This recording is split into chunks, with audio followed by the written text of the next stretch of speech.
está vindo em glória, Jesus está vindo para reinar. Olá, meus amigos, sejam mais uma vez bem-vindos ao nosso estudo da Bíblia. Estamos investigando as Escrituras por meio deste guia aqui, O Grande Conflito. Você é o nosso convidado para o estudo de número 2, a questão central, amor ou egoísmo? Fique aqui que logo iremos entrar no tema. Mas me diga uma coisa, o que você achou da música do nosso vídeo de abertura? Você já conhecia essa canção? Outra pergunta, talvez você já cantou este hino em algum coral. Me diga aí nos comentários se você já conhecia ou se você já cantou essa linda canção. Quem é adventista mais recente, talvez não vá conhecer.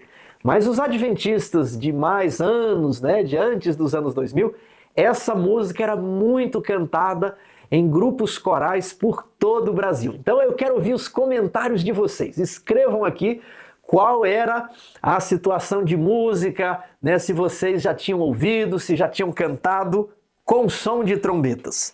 Eu gostaria de começar respondendo à pergunta do irmão Carlos Maciel. Ele escreveu nos comentários da lição número 1 o seguinte: Tiago, há uma linha de interpretação que diz que esta batalha de Apocalipse 12 ocorre após a morte, ressurreição e ascensão de Cristo ao céu. A alegação parte da conversa de Deus com Lúcifer, relatada em Jó capítulo 2, verso 2. O que você acha? Irmão Carlos, eu acho muitas coisas que não foram possíveis de serem abordadas na lição número 1. Apocalipse 12 é um capítulo muito interessante e que merecia um maior estudo. Como você fez essa pergunta e como eu sei que essa dúvida é a dúvida de muitas outras pessoas, eu preparei alguns slides para explicar a dinâmica do capítulo 12 de Apocalipse, bem como a dinâmica de Lúcifer, o querubim da guarda, entre o céu e a terra.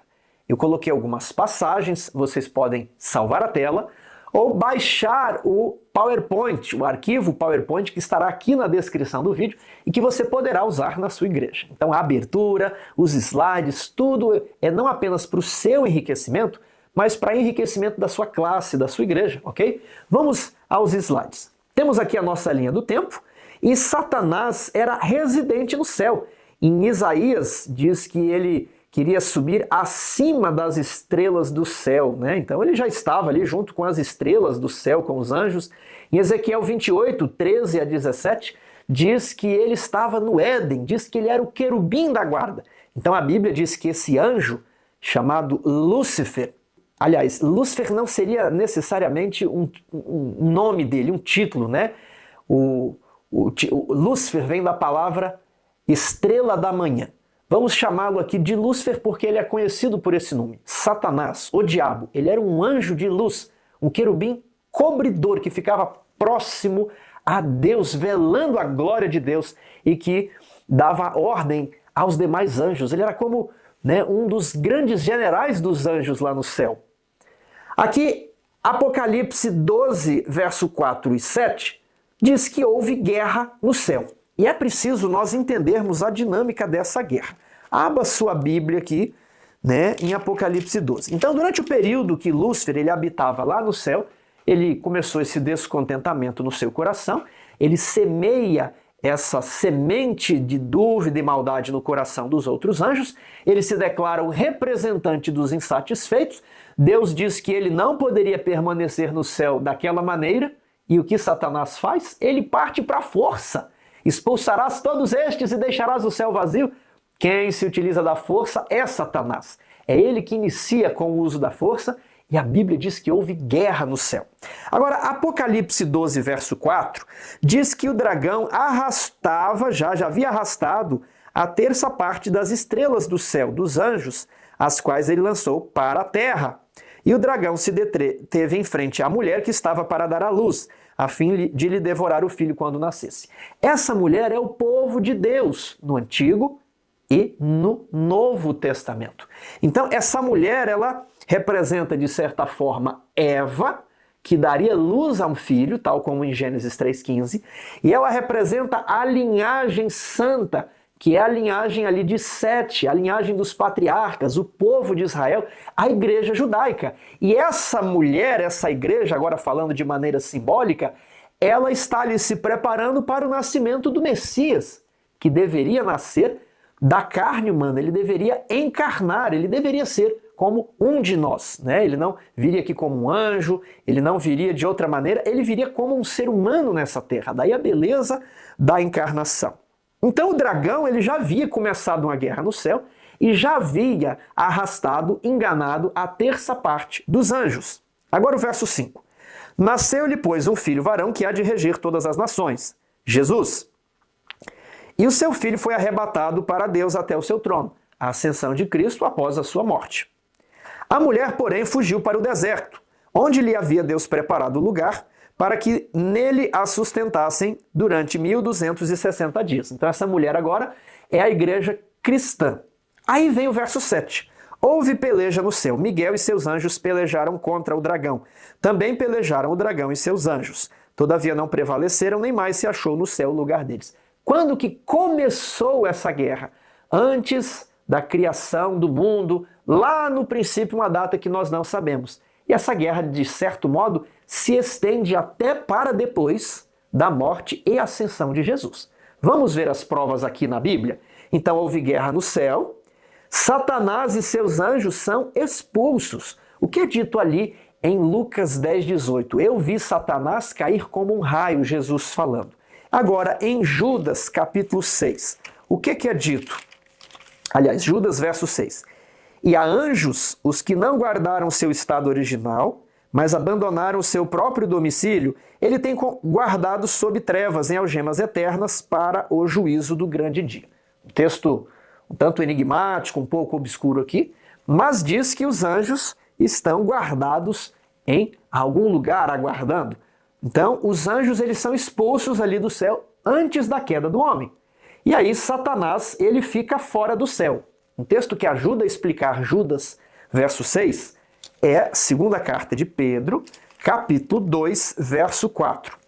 Ora, se Deus não poupou a anjos quando pecaram, antes, precipitando-os no inferno, os entregou a abismos de trevas, reservando-os para juízo.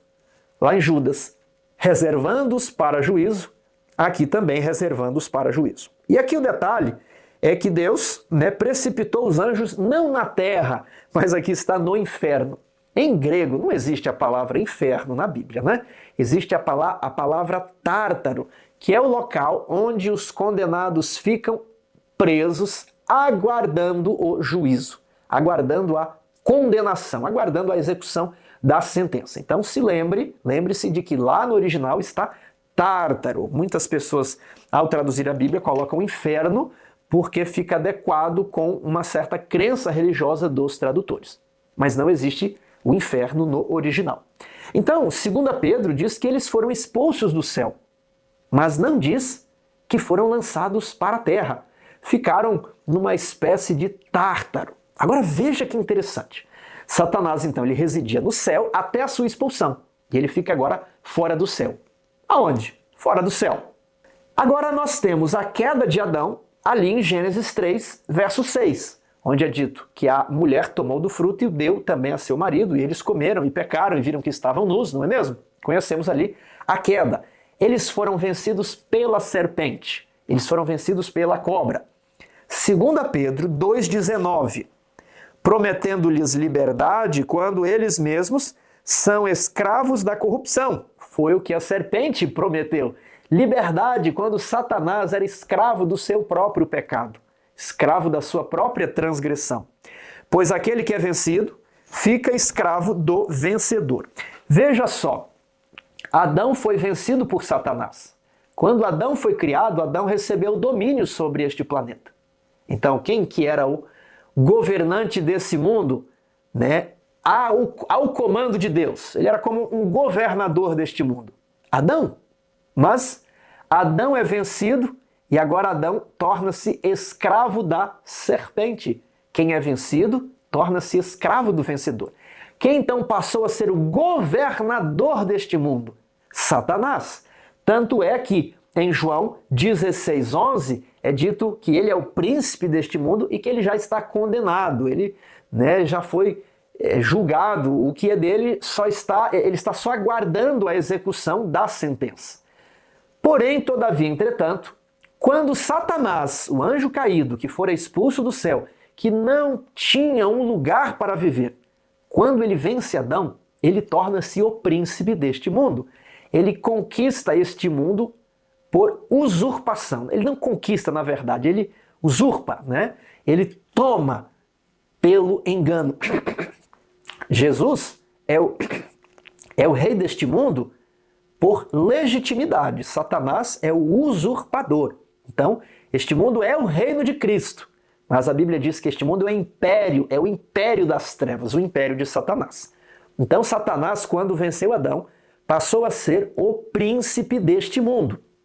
E ele passou a ter acesso ao céu por meio do cargo que ele agora desempenhava, como representante do planeta Terra.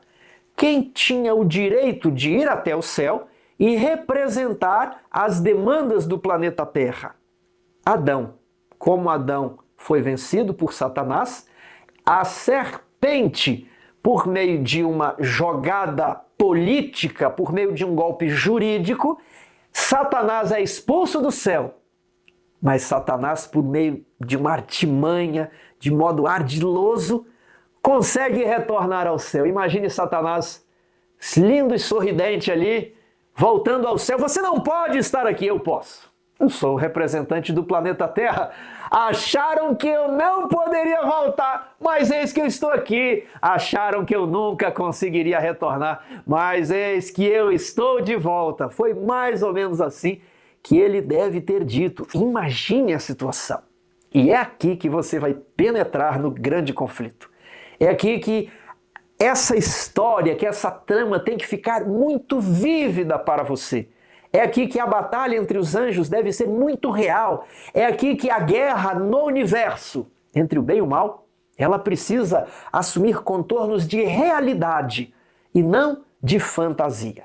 Então Satanás passou a ser o representante do céu. Onde que nós vemos isso, Tiago? Em Jó, capítulo 1, verso 6. Num dia em que os filhos de Deus vieram apresentar-se perante o Senhor, veio também quem? Satanás entre eles. Veja que os filhos de Deus vieram se apresentar. Nessa altura, Satanás já havia enganado a terça parte dos anjos do céu. Segundo os textos de Judas e Pedro, ele já havia pecado. Ali, João diz que ele é transgressor, ele é mentiroso desde o princípio. João também diz que ele é homicida, nunca se firmou na verdade, ele já havia sido expulso do céu. Ele já havia enganado Adão e Eva. Como é que ele volta então? Porque os representantes de todos os mundos compareciam perante Deus. E Lúcifer foi representando o planeta Terra como um tirano, porque ele não era humano, ele era um usurpador.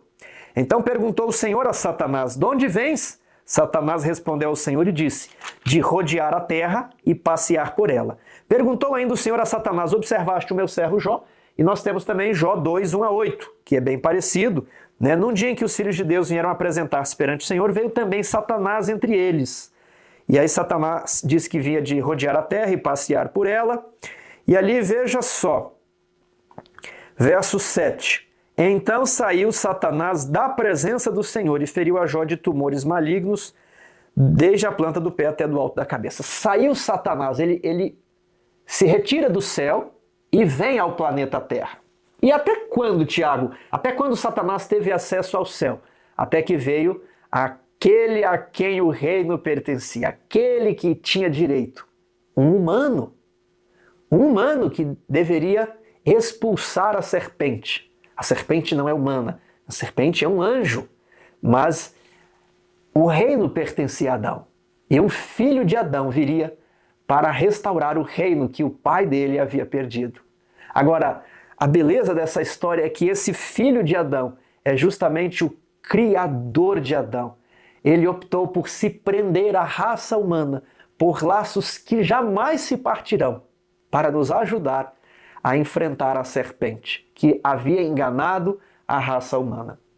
Então, a morte de Jesus acontece neste instante e ocorre uma nova expulsão de Lúcifer. Eu faço questão de ler o texto de João 12, 31. Chegou o momento de ser julgado este mundo, e agora o seu príncipe será expulso. Satanás seria expulso. Expulso da onde? Expulso do céu, porque ele está aqui na terra até hoje. Vamos então voltar para Apocalipse capítulo 12 e prosseguir a nossa interpretação. Apocalipse 12, verso 9. E foi expulso o grande dragão, a antiga serpente, que se chama Diabo e Satanás, o sedutor de todo mundo. Sim, foi atirado para a terra, e com ele os seus anjos. Note agora, quando é que Satanás foi expulso? Antes da queda de Adão, antes do pecado neste planeta, e depois da morte de Jesus. Então essa batalha, essa peleja que houve no céu, ela começou lá no princípio, antes do pecado. Mas como Satanás tornou-se o príncipe deste mundo e conseguiu acesso ao céu, houve uma nova expulsão.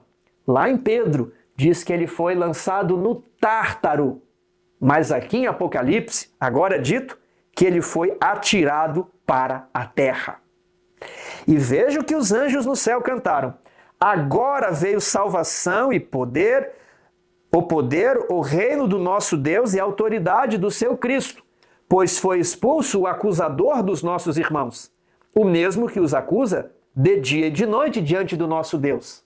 O que Satanás foi lá no céu fazer? Acusar a Deus de estar comprando a obediência de Jó. Eles, pois, o venceram por causa do sangue do Cordeiro.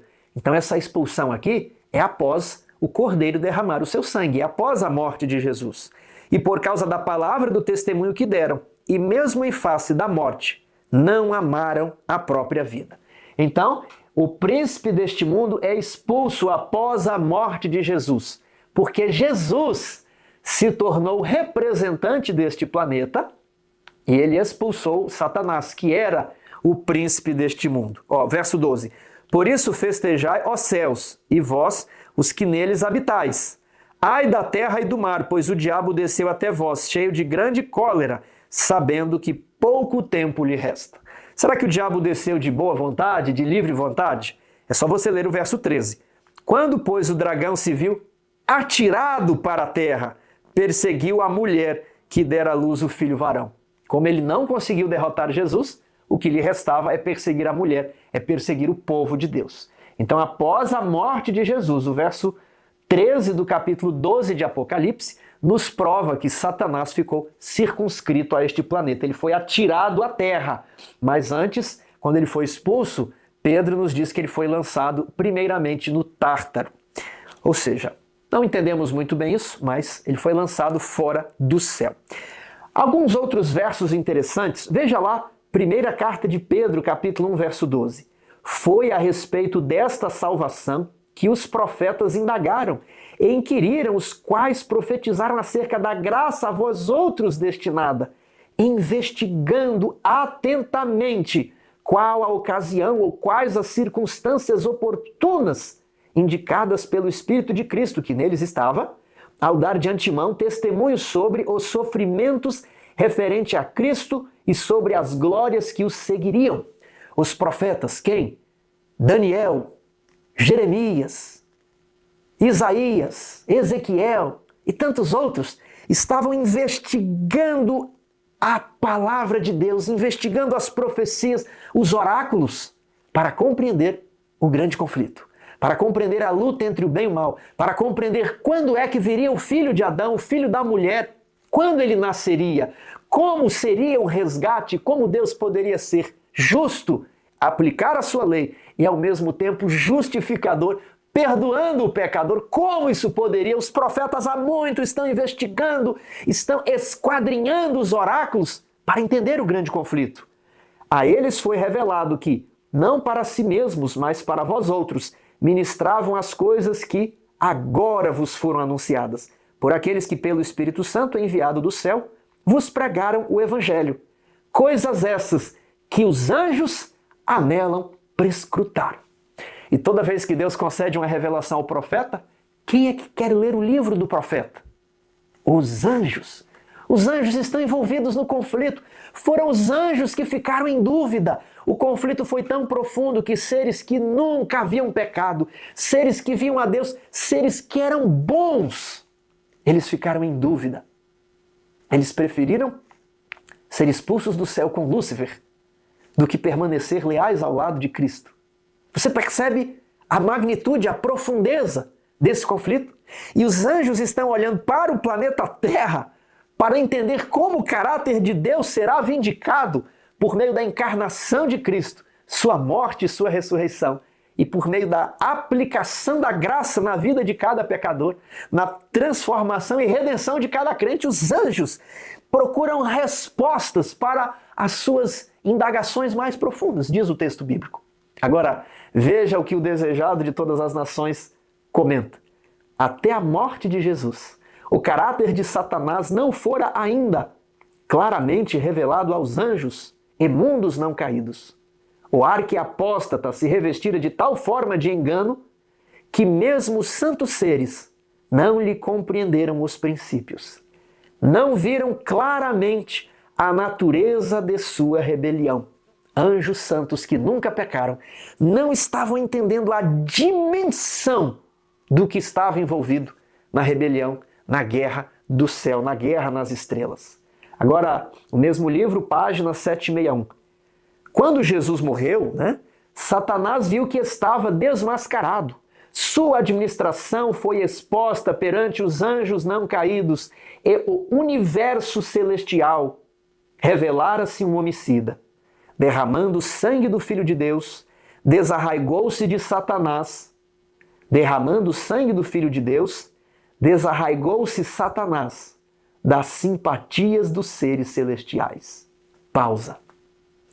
Após 4.000 anos de pecado, os outros anjos, segundo esse texto, ainda nutriam simpatias para com Lúcifer.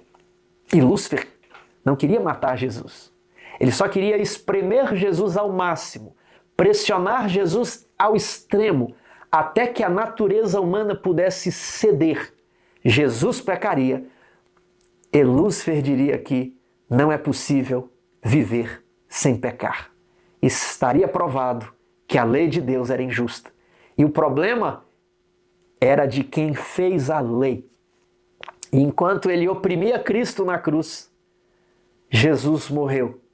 E os anjos do céu perceberam que Satanás, na verdade, era um homicida. Daí em diante, sua obra seria restrita. Qualquer que fosse a atitude que tomasse, não mais podia esperar os anjos ao virem das cortes celestiais, nem perante eles acusar os irmãos de Cristo de terem vestes de trevas e contaminação de pecado. Estavam rotos, partidos, os derradeiros laços de simpatia entre Satanás e o mundo celestial. Isso é incrível. A dimensão desse conflito cósmico é muito maior do que nós imaginamos. Todavia, Satanás não foi então destruído. Os anjos não perceberam, nem mesmo aí, nem mesmo na cruz, tudo quanto se achava envolvido no grande conflito. Os princípios em jogo deviam ser mais plenamente revelados, e por amor do homem, devia continuar a existência de Satanás. O homem, bem como os anjos, devia haver o contraste entre o príncipe da luz e o das trevas. Cumpria-lhes escolher a quem servir. Eu espero que a pergunta tenha ficado respondida, porque era dúvida não apenas do Carlos, mas de muitas outras pessoas. Se você tem alguma pergunta, deixe aí nos comentários também. Se for possível, nós tentaremos, se soubermos, é claro, responder a sua dúvida. Vamos então para a nossa lição 2, a questão central, amor ou egoísmo. Os capítulos sugeridos para a leitura são capítulo 1 de O Grande Conflito, Predito o Destino do Mundo, e também o capítulo 2, O Valor dos Mártires. E como eu sou muito curioso, eu estava comparando o livro Grande Conflito, que temos aqui na CPB, aquele da capa vinho, que hoje tem a capa cinza, capa dura cinza também, existe no formato brochura. É a mesma edição dessa daqui, 1911. A questão que esse foi impresso há mais de 100 anos e os outros são impressos em 2022, 2023, 2024, né? Mas a edição deles é a edição de 1911. O que diferencia é a data da impressão, das cópias que são feitas, né? E aqui, neste livro, o capítulo 1 tem o seguinte título: A Destruição de Jerusalém, e o capítulo 2, A Perseguição no Primeiro Século. Ou seja, o título do capítulo já vai deixar bem mais claro o que nós vamos estudar. A parte de domingo começa com Jesus chorando sobre Jerusalém e vai conduzir-nos para a destruição de Jerusalém, que é o tema do capítulo 1. O grande conflito começa com um capítulo chocante, você treme, aquilo é envolvente. É incrível. Se você não leu, leia, mas leia no completo. Compre ali na casa publicadora, né, o grande conflito, capa duro completo, e leia. Ou no seu aplicativo no celular gratuitamente. Eu tenho certeza que o seu coração vai arder, porque o capítulo 1, ele é terrível, ele é grandioso e terrível, mas ele nos mostra o que aconteceu com aqueles que rejeitaram a Cristo e rejeitaram os princípios do seu reino. Mas será que é assim? Jesus fala: quem não me aceita, então, né, se vira. Será que é desse jeito? Eu vou destruir Jerusalém. E é o que vamos ver aqui, porque a questão crucial é o amor, e Jesus é amor. Jesus veio para revelar o amor do Pai. Qual foi a atitude de Jesus para com o seu povo e a resposta do povo à sua graça? O que isso revela sobre Deus? Lucas capítulo 19, 41. Quando ia chegando, vendo a cidade, Jesus chorou e dizia: se conheceras por ti mesmo ainda hoje o que é devido à paz, mas isso está agora oculto aos teus olhos. Pois sobre ti virão dias em que os teus inimigos te cercarão de trincheiras, e por todos os lados te apertarão o cerco, e te arrastarão e aos teus filhos dentro de ti, não deixarão em ti pedra sobre pedra, porque não reconheceste a oportunidade da tua visitação. Não contou corretamente o tempo, não estava desperto. Que triste, Jesus chorando sobre Jerusalém. Outro texto é Mateus capítulo 23, verso 37. Jerusalém, Jerusalém, que matas os profetas e apedrejas os que te foram enviados. Quantas vezes quis eu reunir os teus filhos como a galinha junta os seus pintinhos debaixo das asas, e vós não quisestes. Eis que a vossa casa vos ficará deserta. Essa profecia de Jesus é muito profunda, porque nós podemos visitar a esplanada do templo ainda hoje e ver os resultados do que aconteceu. Eis que a vossa casa ficará deserta. Jesus era a pedra de esquina, era a pedra fundamental que dava suporte à casa, à igreja judaica. E eles destruíram a pedra de fundamento. E Jesus ele faz a comparação da galinha que quer proteger os pintinhos. A galinha ama os pintinhos, mas se o pintinho não aceitar ficar debaixo das asas da galinha, a raposa vem e come o pintinho. E a galinha fica triste que perdeu os pintinhos. João 5,40. Não quereis vir a mim. Eles não quiseram ir a Cristo e devido à rebelião perderam a proteção de Deus. Então o que eu respondi? Jesus chorou: se vocês tivessem aceitado o caminho da paz. Vocês mataram os profetas, apedrejaram os que foram dar os avisos. Nínive se arrependeu. Outras cidades, se vissem os mesmos milagres, se arrependeriam também. Mas vocês viram coisas tão grandes e mataram os mensageiros. Eu tentei de tudo, mas vocês não quiseram. Deus não causou a matança de crianças inocentes. A morte dos inocentes foi um ato de Satanás, não de Deus. Deus apenas se afastou e Satanás causou a destruição, porque é isso que ele faz com todas as pessoas que se colocam distantes de Deus. Se você não foi destruído, é porque Deus protege a sua casa. Satanás sabe onde você mora, o seu endereço. E de alguma forma ele fica tentando. Por isso a proteção de Deus, dos anjos de Deus, é de vital importância.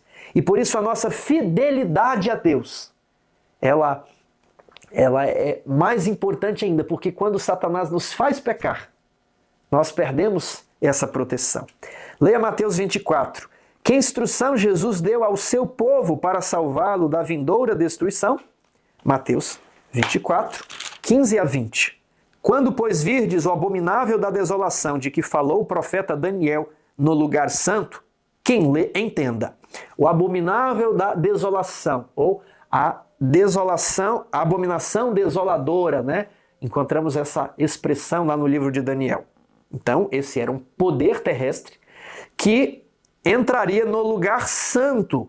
O lugar santo, existe o Monte Santo, o Monte Glorioso Jerusalém. Existe ali em Jerusalém o templo de Deus.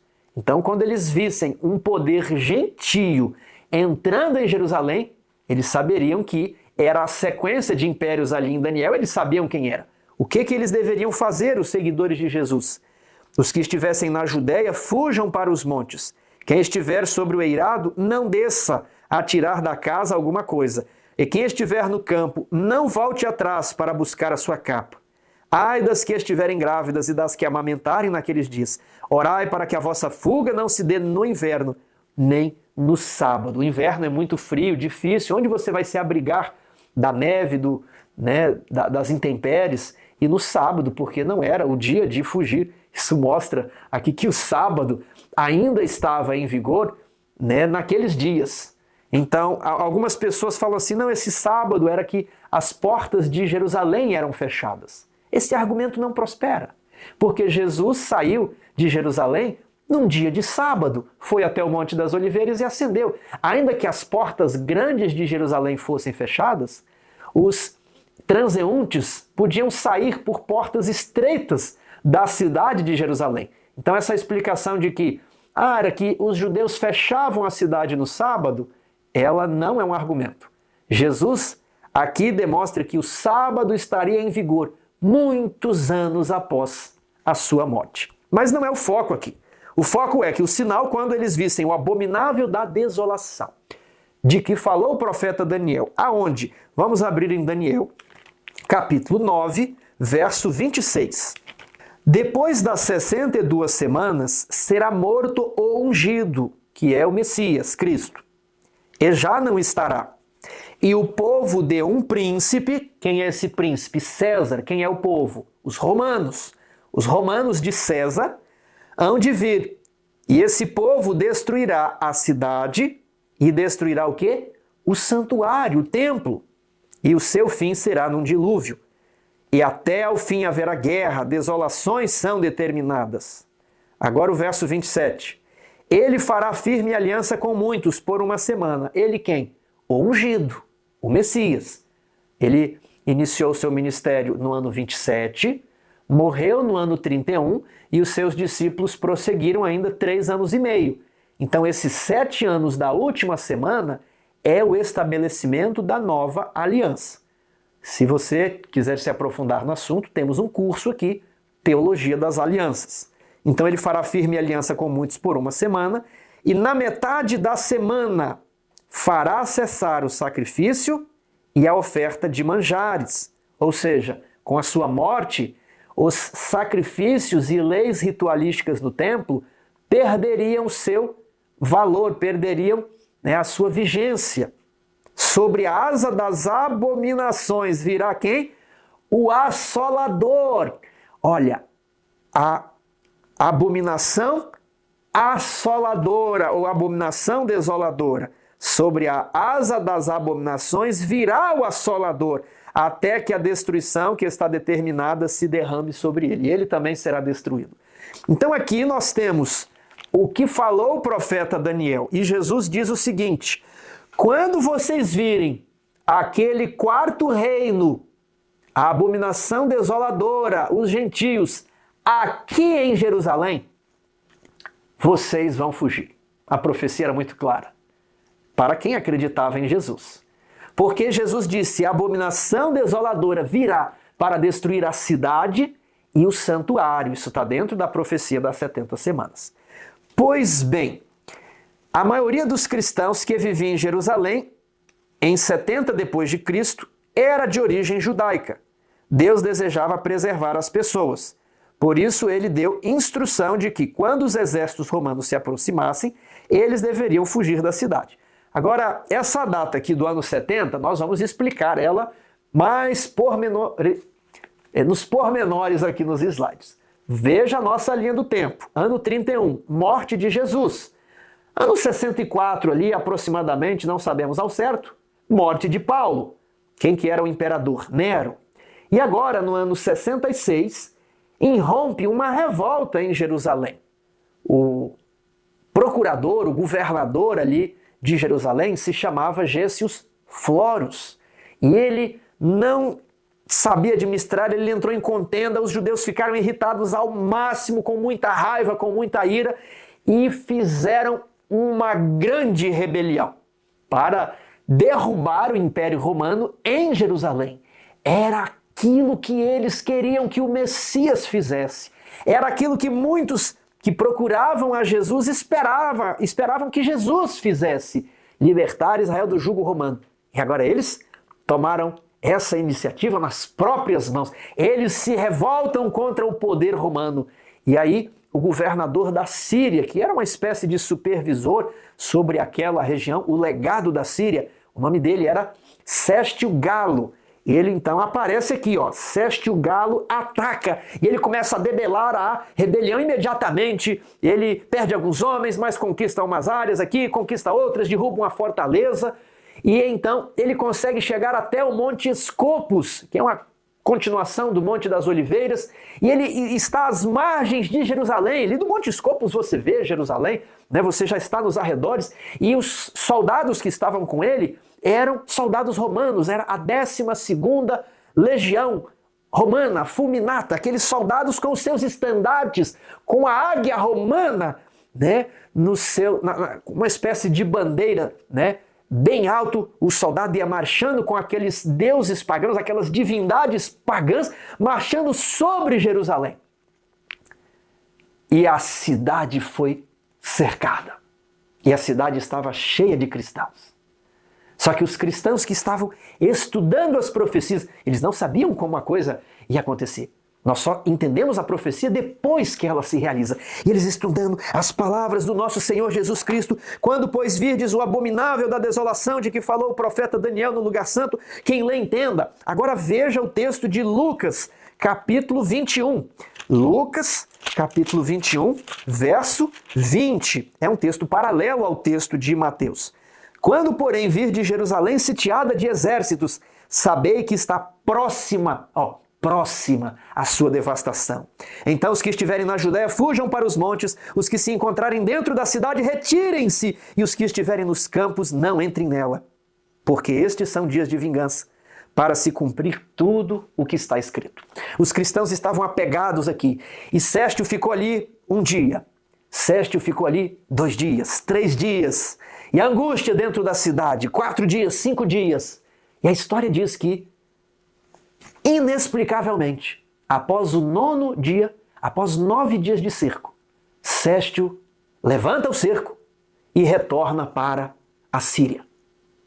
E os judeus que estavam dentro da cidade, os judeus revoltosos, eles viram as forças romanas se retirando. E o que eles fizeram? Irromperam em gritos e brados de triunfo. Ganhamos! Nos libertamos dos romanos, ganhamos, reconquistamos Jerusalém para o Senhor. E num zelo fanático, eles abriram as portas da cidade. E era a ocasião da Páscoa. Então entenda, dizem que Jerusalém tinha capacidade para 200.000 pessoas. Porém, na Páscoa a cidade estava apinhada. Joséfo chega a falar em 1 milhão de pessoas. São números que precisam, quem sabe, de algum ajuste, mas Joséfo quis dizer que havia muita gente. E Joséfo estava lá. É uma das principais obras. O livro dele está escondido ali atrás. Eu poderia, em outra ocasião, no próximo estudo, mostrar um livro para você ler, com os seus filhos. Então, Joséfo, ele era um dos generais da rebelião. E depois eu explico como que ele passa para o lado de Roma. E ele conta, que Sestio levanta o cerco. E agora Sestio, em retirada, os judeus rebeldes haviam trancado a cidade. Ninguém entra e ninguém sai. A cidade estava trancada. Mas como Sestio levantou o cerco e voltou, eles falaram, agora é a nossa vez, vamos lutar contra os romanos que estão batendo em retirada.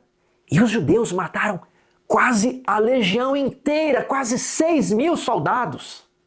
E nesse momento que eles partiram em busca dos romanos que estavam se retirando, a cidade ficou aberta. E ninguém mais impedia os cristãos de fugirem. Muitos pensaram, não, vamos ficar na cidade, aqui tem muros, aqui existem armazéns com muita comida. Jerusalém era inexpugnável. O rei Herodes havia construído tantas fortalezas, tantos palácios, torres, muros. Jerusalém era inexpugnável. Não havia uma maneira muito clara de você conquistar aquela cidade, a não ser um cerco de muitos anos. Mas aqueles que ouviram as palavras de Jesus, quando Sestio recuou, todos os cristãos fugiram. Quando foi isso? Ali em 66. E em 67, Vespasiano foi escolhido por Nero para ir até Jerusalém, ir até Israel e resolver aquela revolta. E Vespasiano, em 67, é escolhido, ele chega lá mais ou menos em 68 e começa a conquistar várias cidades. E ele conquista as tropas de Josefo, Flávio Josefo, que era um general da revolta e fica do lado dos romanos, agora como um historiador, um cronista daquela batalha. Josefo diz que é a maior guerra de todos os tempos, a batalha dos judeus contra os romanos. E então Vespasiano fez o seu quartel-general ali em Cesareia Marítima e ele estava pacificando toda a região quando Nero morre. E ali Galba é aclamado imperador no lugar de Nero, só que Galba também é assassinado e a corte fica muito confusa lá em Roma e agora os soldados de Vespasiano ali na Cesareia Marítima o aclamam imperador e ele fala, eu preciso voltar a Roma. Quem sabe, de soldado, de general, ascenderei ao trono do império. E agora ele às pressas retorna a Roma para se tornar imperador e deixa quem ali? Então ele já havia se passado o ano 68 e agora no ano 69 ele deixa Tito. E Tito realmente faz o cerco a Jerusalém. Uma história triste, narrada nos detalhes no capítulo 1 do livro O Grande Conflito. E Tito tentou salvar o templo, mas tudo o que estava escrito se cumpriu. A cidade foi destruída e o templo foi queimado e não ficou pedra sobre pedra. Que triste. Essa foi a destruição de Jerusalém. Mas o que a Bíblia diz sobre o cuidado de Deus? Estamos aqui na parte de segunda-feira. Salmos 46:1. Deus é nosso refúgio e fortaleza, socorro bem presente nas tribulações. Portanto, não temeremos. Este texto é demais, porque sempre que as coisas erradas acontecem, nós queremos tomar as rédeas, nós queremos controlar. Deus é o nosso refúgio. Quando Abraão ficou com medo por ter derrotado os 4 reis da Mesopotâmia, o Senhor lhe apareceu e disse, não temas. Eu sou o teu escudo. E aqui, em Salmos 46, verso 10, diz assim, aquietai-vos e sabei que eu sou Deus. Sou exaltado entre as nações, sou exaltado na terra. Nenhum cristão que estudou as profecias, nenhum cristão morreu no cerco de Jerusalém. Agora os que ficaram comeram os próprios filhos. Muitos foram crucificados. O horror é indescritível. Jerusalém foi agonizando, até que as palavras de Daniel se cumpriram. O povo de um príncipe veio destruir a cidade e o seu santuário. Isso ocorreu aqui no ano 70, a destruição de Jerusalém. Agora, Isaías capítulo 41, 10. Não temas, porque eu sou contigo. Não te assombres, porque eu sou teu Deus. Eu te fortaleço e te ajudo e te sustento com a minha destra fiel. Não tenha medo dos eventos finais. Se você estiver estudando a profecia, você terá um mapa, um manual de como agir naqueles tempos perigosos. Até que ponto vai a batalha contra o mal? Deus permite que alguns sofram e até morram como mártires pela causa de Cristo. Esse fato contradiz a ideia da proteção de Deus. É aqui que a teologia da prosperidade entra em conflito com a revelação bíblica.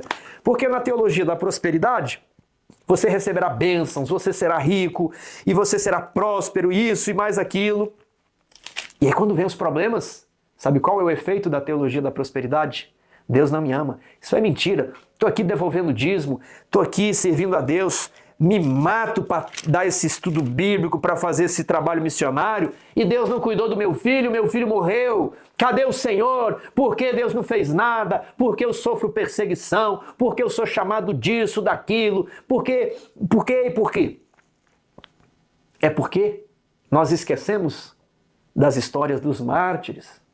Os discípulos não eram fiéis, os apóstolos, fundamentos da igreja, nenhum deles morreu de morte natural, com exceção do apóstolo João. Todos foram mártires. Todos e mais muitos outros. E por isso eu tenho aqui o Espelho dos Mártires.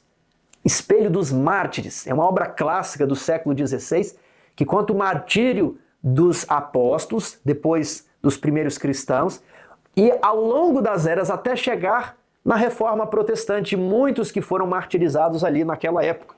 Eu tenho também aqui o livro Fogo nas Colinas de Zurique, que mostra como muitos sofreram por defender a verdade do batismo, na idade da razão, na idade adulta.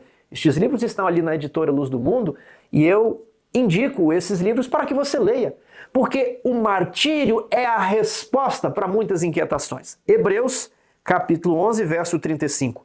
Mulheres receberam pela ressurreição seus mortos. Alguns foram torturados, não aceitando o seu resgate. Para quê, Tiago? Esse texto me emociona. Porque na mínima tentação, nós já estamos entregando os pontos. Mas muitos foram torturados.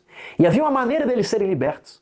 Quem sabe se a igreja pagasse uma quantia, quem sabe se alguma coisa fosse feita, eles poderiam ser absolvidos. Mas o texto diz que alguns foram torturados, não aceitando o seu resgate. Com qual objetivo? Obterem superior ressurreição. Jesus disse que bem-aventurados sois vós quando? Quando vos perseguirem e mentindo e vos injuriarem e mentindo disserem todo mal contra vós. Alegrai-vos e regozijai-vos, porque a sua recompensa fica maior ainda. E se você for um mártir, você terá uma ressurreição mais gloriosa. E muitos decidiram entregar tudo. Decidiram mostrar a Cristo que nada os prendia a este mundo e que eles estavam inteiramente para fazer a vontade de Deus, até mesmo abrirem mão da sua vida, do seu próprio corpo. Outros, por sua vez, passaram pela prova de escárnios, açoites, sim, até de algemas e prisões. Foram apedrejados, provados, cerrados, pelo meio mortos ao fio de espada, andaram peregrinos vestidos de peles de ovelhas e de cabras, necessitados, afligidos, maltratados, homens dos quais o mundo não era digno, errantes pelos desertos, pelos montes, pelas covas, pelos antros da terra. Moraram nas catacumbas romanas. Lembre-se que o estudo dessa semana fala sobre a destruição de Jerusalém e os mártires do primeiro século. Muitos morreram em um amor egoísta por um ritual que já havia passado. Valorizavam tanto o templo de Deus que se esqueceram do Deus do templo. Outros abriram mão do templo do seu corpo por amor a Deus, porque amavam a Deus mais do que todas as coisas, amavam a Deus mais do que a própria vida.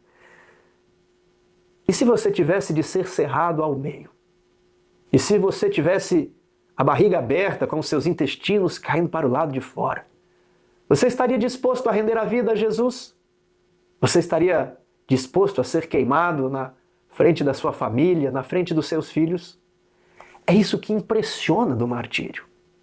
Não existe nada neste mundo tão marcante como o martírio, porque ele atesta de que existe uma verdade maior, um bem muito mais precioso e que foi conquistado por aquele que está prestes a morrer.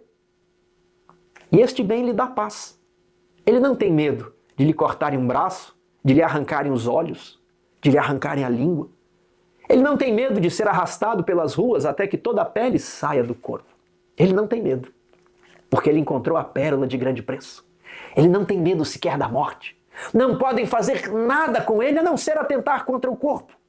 Mas ele tem a certeza de que Jesus o ressuscitará. Nenhum mártir era permitido morrer, nenhuma testemunha de Jesus morria, causando perdas à igreja. Quando Estevão morreu, nenhum prejuízo houve à causa, pelo contrário, crescimento, aquilo impactava.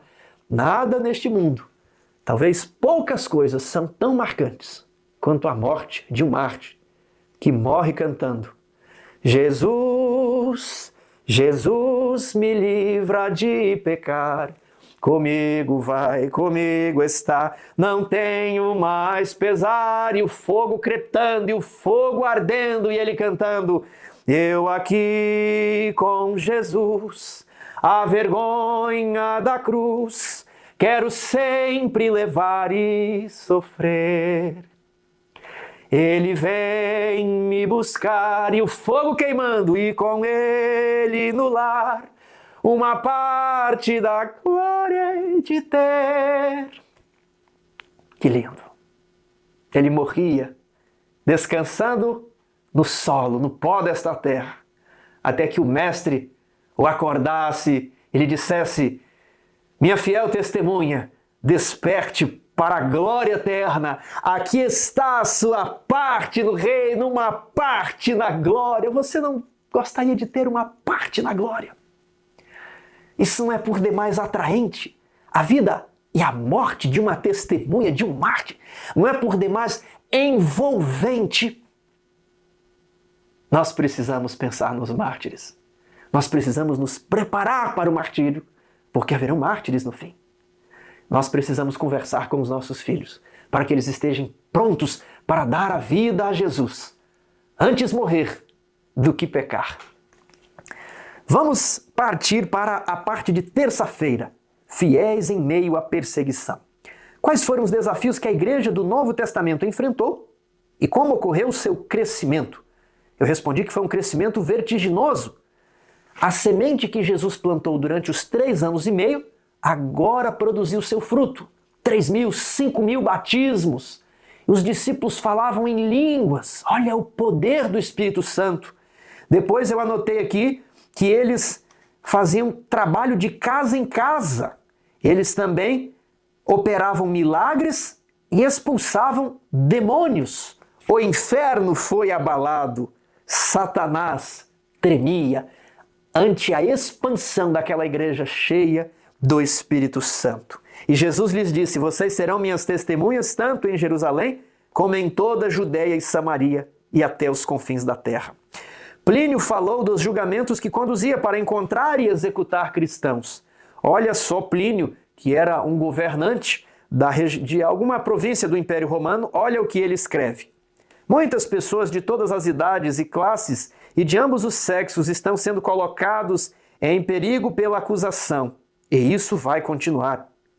O contágio dessa superstição, cristianismo, se espalhou não apenas nas cidades, mas também nas aldeias e distritos rurais. Porque o sangue dos cristãos, por que se espalhou? Tertuliano diz que o sangue dos cristãos era como semente. Matar uma testemunha de Cristo, que morria cantando, era envolvente, era contagiante. Todos pensavam: eu não tenho coragem de morrer, nem pelo meu pai, nem pela minha mãe, nem se me pagasse 1 milhão em moedas de ouro, eu não morro por ninguém. Mas esse aí tem algo que vale a pena morrer. E se ele tem, eu também quero essa paz. Eu também quero uma parte na glória. Quando esse Jesus de que ele fala voltar, eu serei investido da imortalidade e nunca mais morrerei, não provarei o dano da segunda morte, o que é dito lá em Apocalipse 2:10. O diabo lançará alguns dentre vós na prisão para pôr-vos à prova, mas tende bom ânimo, sê fiel até a morte e dar-te-ei a coroa da vida. Aqueles que recebem a morte nessa terra por amor a Cristo, recebem uma coroa pela qual viverão para sempre, a coroa da vida eterna. Quarta-feira. Tendo isso como foco, que tipo de pessoas devemos ser aqui na terra? Devemos cuidar da comunidade. Foi esse amor altruísta, o compromisso de satisfazer as necessidades humanas e a pregação das boas novas do Evangelho no poder do Espírito Santo, que causou tanto impacto no mundo nos primeiros séculos. Era a igreja de Éfeso, era a igreja de Esmirna. Éfeso até possui uma repreensão, que ele se esqueceu do seu primeiro amor. Agora, a igreja de Esmirna e a igreja de Filadélfia eram a igreja do amor. Eram igrejas de pessoas que estavam verdadeiramente preparadas para se encontrar com Cristo. Que princípio aprendemos sobre cristianismo autêntico em diferentes situações relatadas em Atos? Tudo era comum, ninguém os obrigava a vender, mas de bom coração eles compartilhavam os seus bens com os outros e cada um supria as necessidades dos outros. Eles também possuíam diáconos que faziam grandes sinais e maravilhas. Havia um fundo para o sustento, eu coloquei aqui, estabeleceram um fundo assistencial. Eles estabeleceram uma ajuda mútua. Eles não tinham nada, mas tudo possuíam. Não amaram este mundo. Não amaram as suas vidas. Aquele que ama este mundo, aquele que quer se perpetuar neste mundo, o amor do Pai não está nele. Eles entendiam este mundo apenas como um vestibular, um teste.